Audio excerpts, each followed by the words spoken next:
Om Shri Gurubhyo Namaha. Harihi Om. Sumukhascha ekadantascha kapilo kajakarnakah.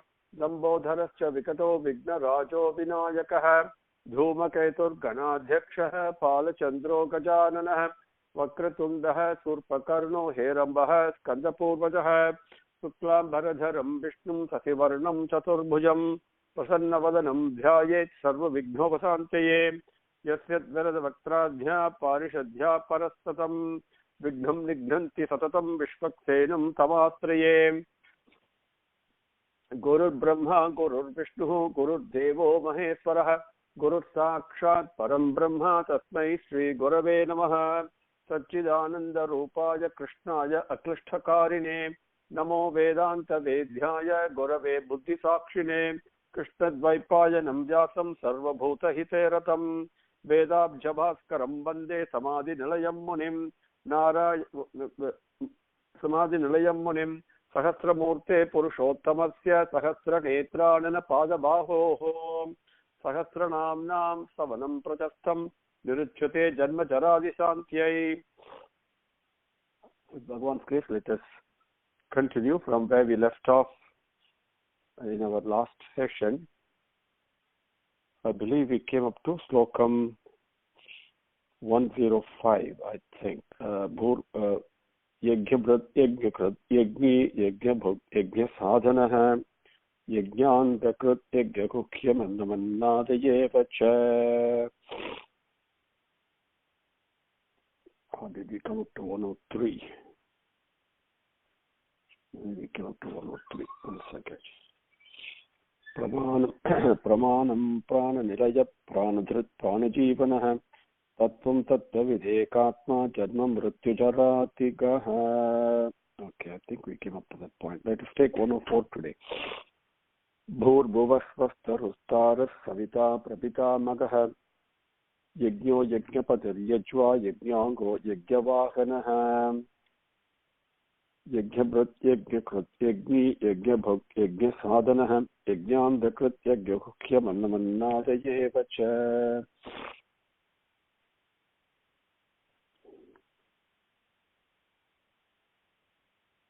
Bhur Bhuvas Sastaruhu. Bhur Bhuvas Suvaha Taruhu. Then Taraha Sabita Prapita Mahaha Yajnaha Yajnapatihi Yajva Yajnangaha Yajnavahanaha Yajnabhrit Yajnakrit Yajni Yajnabhug Yajna Sadhanaha Yajnandakrit Yajnakukyam Annada Yevacha. These are very beautiful. Each one, of course, is pregnant with tremendous beauty, the sweetness. Let us take Bhur Bhuvas Svaha Taruhu. In the three worlds that we exist, the Bhu world, the Bhulokam, the Bhuvarlokam, the Suvarlokam, the planes of awareness that we have as human beings. Hare Krishna, Krishna Krishna, Hare Hare. Hare Rama, Hare Rama.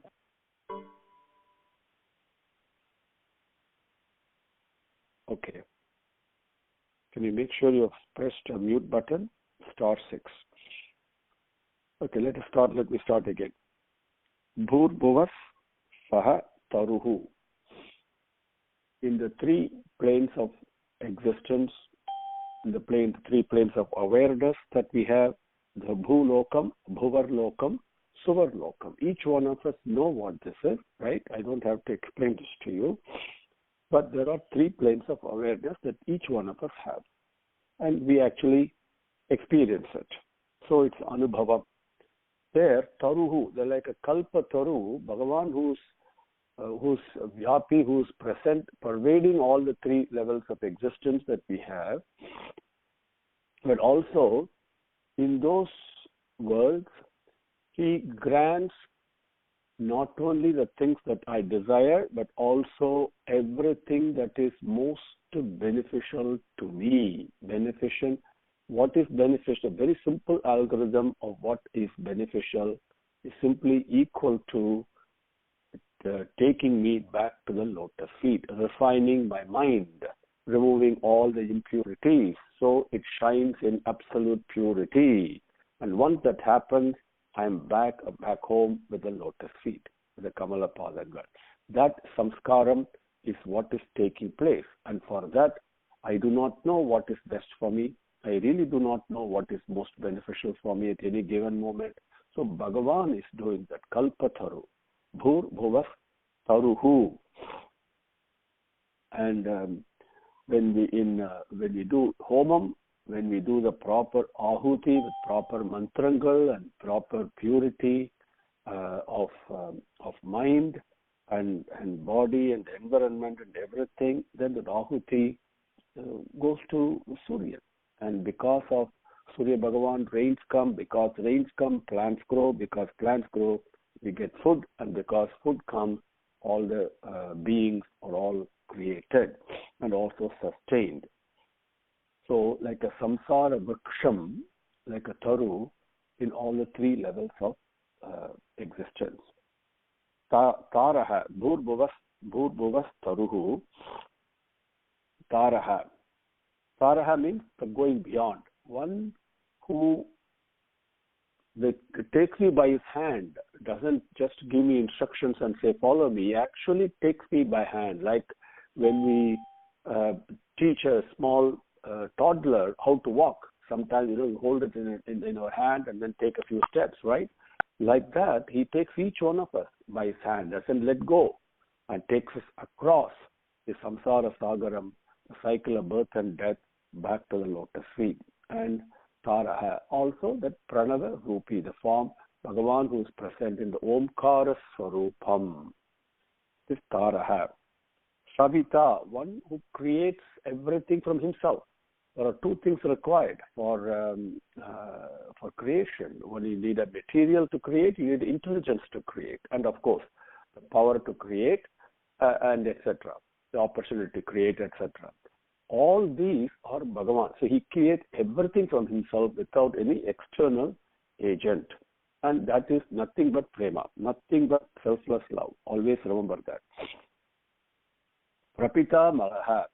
Now, generally, Pitamaha, when we say, is grandfather. But Pitamaha also denotes Brahma. But Prapitamaha is the father of even the Pitamaha, which is Brahma. So, as you all know, the story of how the Brahma's creation, the Creator himself was created, the creating aspect was created, and the very first avataram of Sriman Narayana, he manifested. So Brahma had the darshan of that. We all know that. So that is the Prapita Maha. Yajnaha, now next 2.5 lines are extremely important, and you can also check Bhagavad Gita Slokam number 4.24, 24 in chapter 4. And the same thing is explained there. In everything we do, we think we are doing work. That is not true. Work is, we are doing sacrifice only, and work is a manifestation of that sacrifice. Okay, and Bhagavan and work are no different. The karma, the whatever we call it, piece of work, whatever the work may be, that is a form of Bhagavan only. There's no difference. There's no difference at all. And Brahma Karma Samadhina is what the Bhagavad Gita says. That one who experiences the oneness of Bhagavan and karma and action actually becomes one with Brahman itself. So that aspect of doing work is actually doing sacrifice. We must always remember that. Not piece of work, not we are all so focused on doing a piece of work, we really miss seeing what exactly is happening. We are all doing sacrifice only. Okay. Now that form of sacrifice, the one who protects the sacrifice, the one who enjoys the sacrifice, the one who actually does the sacrifice, and all these are Bhagavan only. Okay. Yajnaha. Yajna has some kanda. Is that one word in Bhashyam, Sankara Bhashyam says, then one who gives the results of doing sacrifice to the person who is doing sacrifice. Okay, we think we are doing a piece of work and get a result from it. No, because we are doing sacrifice, that is the other side of work. So we get the result from it. If I do it with the right attitude, with the correct attitude as taught by our elders in the scriptures, in the Vedas, in Bhagavad Gita, and everywhere else, the same message is there. If I learn to do it, first I need to understand what the right attitude with which I do. Then once I do it with the right attitude, correspondingly I get that benefit. That is yajna, one who gives the benefits, the results of performing yajnam. Yajna patihi. Patihi means protector, one who also protects the yajna. And also, patihi also means master, the Iswara, the ruler. He's not only a protector. See, you got to remember something. A ruler, a king, a president, or whatever the title may be, it's not just a question of authority and the leadership. There is a inviolable responsibility associated with leadership, which is one of protecting the people that one is leading. Most important. And so Bhagavan is primarily a protector, and of course he is also a leader, the yajna patihi, one who protects the yajnas, all the sacrifices. That every time I breathe out, that's a sacrifice. That's why it's called pranan. And every time I have excretion, that's very important in order for me to take food.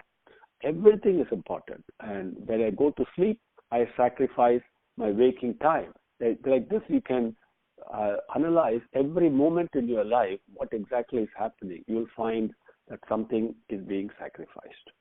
So that one who is protecting that is Bhagavan. One who is the Iswara of that is Bhagavan. And as I explained in Bhagavad Gita also. Yajva. Yajva means now there is a Yajamana. Yajamana is a word that we are all familiar with in Sanskritam, in colloquial Tamil and all that. Yajamana means there's not been one who is a boss. Yajamana means one who is doing yajnam. And Yajva means one who is performing the yajnangal. So once I understand the presence of sacrifice, the all-pervasive, without even a break, continuous sacrifice that is taking place in my own life, once I change my perspective and look at it that way and enjoy it that way and experience it that way, then you will find that sacrifice is also being done by itself. I'm not doing really anything. So the one who is actually doing the sacrifice is Bhagavan. Okay, very important to understand that Bhagavan is the one who is doing everything. He is present in the form of, that is what the slokam in Adhyayam 4, slokam 24 in Bhagavad Gita beautifully explained. Brahmarpanam, Brahmahavihi, Brahmagno, Brahmanahutam, all the four are Bhagavan only. The thought of doing an action, the various materials and the energy and appliances, whatever else that's used to do an action, where the action is finally ending, as well as the action of doing an action, all these, everything is Bhagavan only. That we must understand. So that sacrifice is nothing but Bhagavan. He is the one who is not only present as sacrifice, protecting the sacrifice, but also doing the sacrifice. Yajnangaha. Next one is Yajnaha, Yajnapati, Yajva, Yajnangaha, Yajnangaha. So this is beautiful. Not only the various parts of a sacrifice that is taking place, okay, as you see in Bhagavad Gita, Slokam 24 in Adhyayam 4, not only the thought of doing an action, for example. Now just remember, every time you think action in your mind, just replace it with sacrifice. Simple. Both are exactly the same, but the moment I look at it as sacrifice, I begin to enjoy life much better. Okay, that's the truth. The truth is only that. The truth is it's only sacrifice. Yajnam. Now, so there are different parts to it. There is a thought to do it. There is a material required, intelligence required to do it. There is an action of doing it, right? And the final result to which, where am I to what point, to whom am I sacrificing, right? Every moment we are sacrificing our life, isn't it? Our allotted lifespan. So look at it that way. Then all those various parts are also Bhagavan. This is what the very first line in the Slokam 24 says. Then, when Hiranyaksha was killed, Bhagavan, the Varahamurti came, the manifestation, and he was nothing but a Yajna Swarupi. And so Yajnangaha also refers to the Varahamurti, which you must read Bhagavatam to really, really enjoy the sweetness of the darshan of the Varahamurti, how he is worshipped as a Swarupam of Yajna itself. So Yajnangaha. So he is the Bhagavan. Varahamurti is the one that has got the various parts of sacrifice that is taking place in our life. Yajna Vahanaha, one who is making all the yajnas take place, because it is I am not doing anything. There is an external, there is Bhagavan, there is a divine force that making everything happen. That is Yajna Vahanaha. Then for me, in this body and this mind, I have been given certain energy. I have been given certain shraddha, certain determination, certain willpower, and also certain ability, isn't it? So all these, who has given all this, that is Yajna Bhavana. Giving me all this, giving a life force, as we call it, to this body, right, which is basically lifeless, making so many things function. And why? In order to perform Yajna. So he is the one, Yajna Vahana, giving me all the things in the world, and including my mind and the mental attitude and perspective, which I am not focusing on sacrifice, but I'm focusing only on selfishness. And that's where the problem comes. But he has given me the ability and making it happen. Continues to make happen, teaching me lesson till I learn how to perform this yajna, yajna bhavana, okay? Yajna bhrit, the one who is supporting all the yajnas, yajna krit, in the very first beginning, even before time itself. See, certain things cannot be understood from the beginning, because certain things are beyond the beginning. And Bhagavan, see, Saha Yajnaha Prajaha Srishtva is what Slokam number 10 in Bhagavad Gita says. So do please read it. And these are all very important lessons for us in our life. We try to learn so many things, most of them useless things in our life. Spend a few minutes, read and reread and think and reflect. And these some of these important, very easy to understand slokas in Bhagavad Gita. You will benefit immensely. So that is Adhyayam 3, Slokam 10, you can check. Saha yajnaha prajaha srishtva. So when the beings were created, along with that was yajnam. Was also, along with yajnam, all the beings have been created. Along with yajnam, the whole prapancham has been created. Not the other way around. Yajna was there at the beginning. Bhagavan is Yajna Swarupi. So without separating from it, as part of it, as something that is dwelling inside that yajnam, is what the creation has been made. The prapancham has been created. All the panchabhutangal, all the mind, buddhi, ahankaram, everything is really in the womb of this fire of sacrifice, in the womb of this yajna. That is yajnakrit. Yeah, then yajnakrit, yajnavahanaha, yajnabhrit, yajnakrit, yajni. Then yajni means the boss, the master, the leader of all the yajnas. Now what does this mean? Bhagavan takes avatarangal just to show us what this means. He says you have to be selfless. What are these? Even though sacrifice is taking place in my life, every cell is dying every second, right? Even though new cells are born, the things are being done. Everything going on all the time. So I refuse to consciously participate in it. I resist that. Bhagavan comes and tells me, don't be selfish. Okay? This is not what the natural law is. That is why you're suffering. That's a message from all the avataranga. Is really to share the prema. Each one of us is a prema swarupa. But I don't realize it. I bottle it up because of my selfishness. To give up that selfishness is the biggest sacrifice.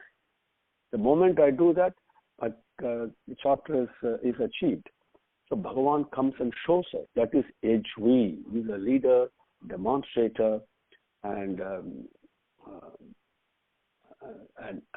teaching us how to do through all the various avataragas that he has manifested, through various Vedas that he has given, various scriptures that have come. So many great rishis have been born. So many ways Bhagavan continuously is teaching this yajna to each one of us. So he is the leader of Yajvi, Yajna book. Then the one who enjoys the fruits, not only the fruits, but the actions of the sacrifice itself. The moment I sacrifice a desire, I feel very happy, very peaceful. Have you ever thought of it? The moment I give up my selfishness, even a little bit of it, even one action per day, okay, that moment you feel so peaceful. When you do something for others, when you live for others, right? When you go and serve others' needs or put others' needs over your own needs, you'll feel so peaceful, so blissful. And that is Yajna book, okay?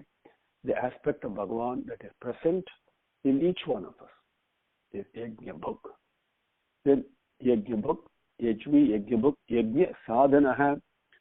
Then sadhana means that we say pathway, yes, but also it means pathway to leading somewhere. So there is a certain requirement, an implication that fulfillment is also there. So what is the fulfillment at the end of this sadhana pathway? Yajnam is a sadhana. Okay, and that yajna sadhana, the moment I sacrifice more and more and more, which is what Bhagavan is 100% sacrifice, yajna swarupa. The moment I sacrifice mentally the one of giving up and serving others and living for the welfare and well-being for the whole world, not for my welfare, because my welfare is part and parcel of the welfare and well-being of the whole world. This is such a simple algorithm we miss. Simple rule.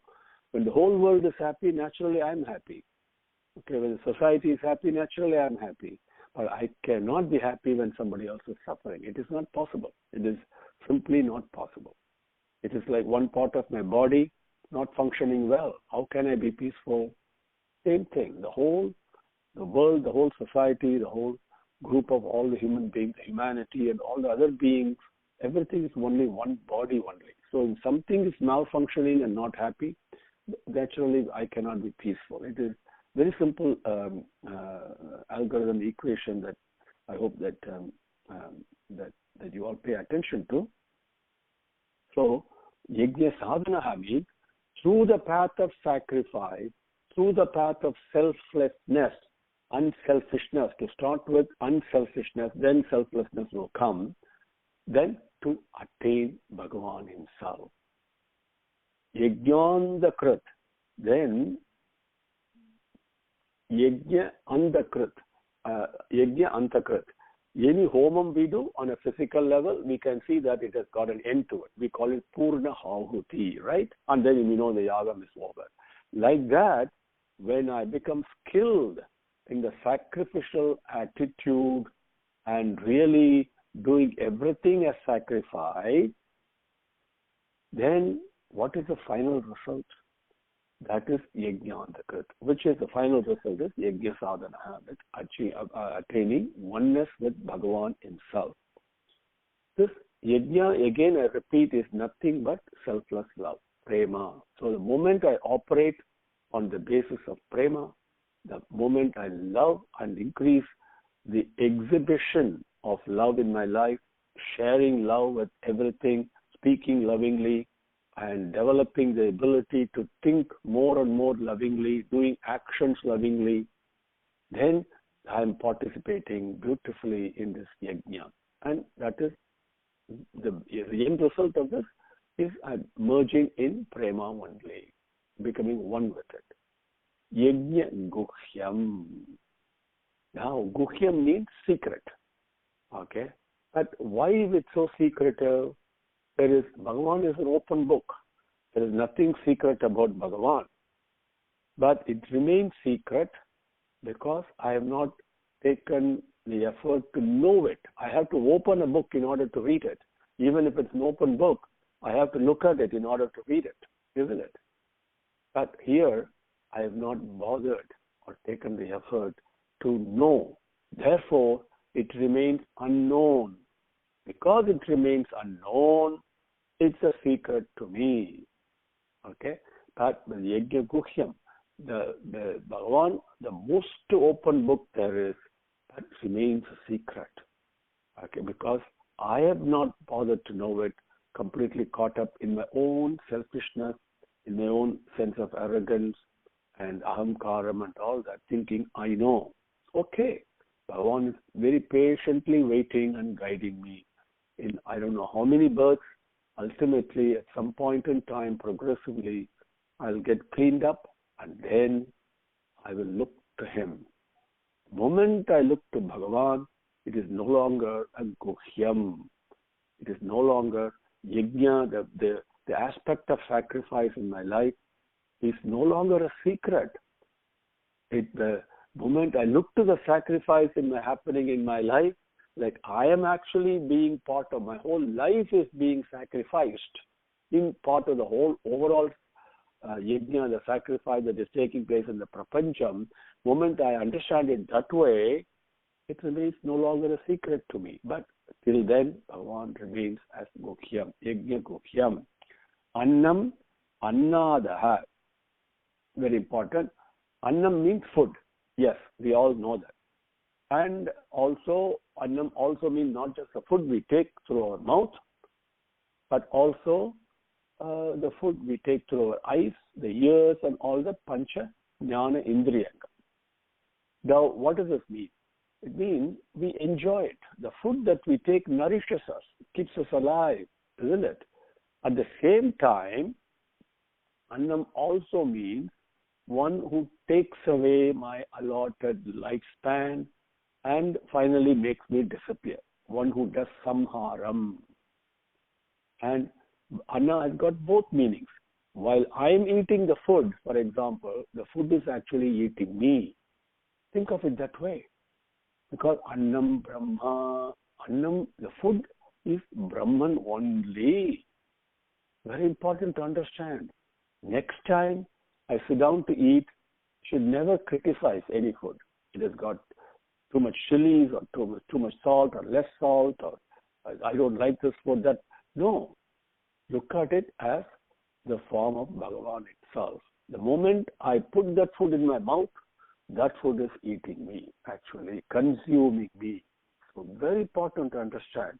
Same way, coming to work also, I am not doing any piece of work. The work is actually doing me. We must understand the truth that is happening in our life. Pay attention to that. Then it's a beautiful universe that I can enter. Okay. So Annam means not only the food that we take, but also being consumed by the food that we take. So that's very important to understand that aspect of Annam. Annadaha. Now, so if the food is actually eating me, and it's also performing my samharam, my destruction, my disappearance, my dissolution, okay, progressively it is happening, then who is the one who is actually causing this to happen? Who's the one, finally when I disappear, that means somebody is eating me up, right? Putting it in a crude way. That the final dissolution the entity that is doing that is Annadaha. Annam, Annadaha. Okay? The food I take eats me, but where does it get the ability to eat me? That ability, that energy, that divine power is Bhagavan. So while I am digesting the food is also digesting me. Very important to understand the whole concept of Jagat. I come and go. Okay? There is no stoppage on that. The going is a continuous process. Annam Annadaha. Bhurbhuvas Sathya Savita Prapita Magaha. Yajno Yajnapatar Yajva Yajnango Yajnavahanaha. Yajnabhrit Yajnakrut Yajvi Yajnabhuk Yajnasadhanaha. Yajnandakrit Yajnabhukyam Annada Eva Cha. Now we have Atayonihi Swayam Jataha, then Shankabhin Nandaki Chakri. That those two slokams, it's Swami's great, we will take up in our next session. Om Shri Gurubhyo Namaha. Harihi Om. Samasta Lokaha Sukhino Bhavantu. Samasta Lokaha Sukhino Bhavantu. Samasta Lokaha Sukhino Bhavantu. Om Sante Sante Sante. Harihi Om.